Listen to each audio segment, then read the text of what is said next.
Azt az egyet kiadták volna ide. Mikor úgy tett a gyámügyes máma szalkán, hogy régebben jobban álltunk, mint most. Meg a TikTok miatt. Ami nem is... Én nem értem, hogy milyen szalkavarodások mennek itt a gyámügyesek közt, meg a védőnök közt. Itt valami nagyon nem kóser, döglik itt valami.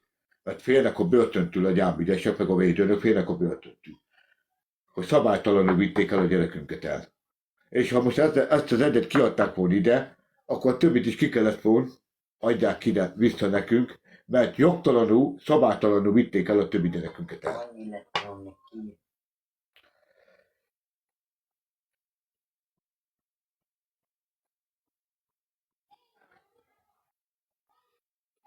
Igen, Lola baba. Itt a Máté Szalkai Járási Hivatal, meg az Ópái Védőnök Gyámhivatal, mert higgyétek el, mit tőlünk? A föld alatt laknak. Oda kiadták. Ja. A föld alatt laknak. Oda kiadták a gyerekeket. Nincs mit enniük.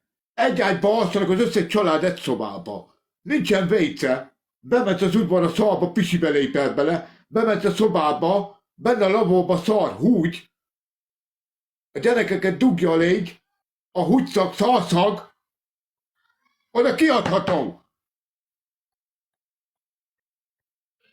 De ide? Akinek tiszta pacsalat az udvara, meg itt belül, hiába kunyhog, de tiszta. Normális ügyvédünk kellene, vagy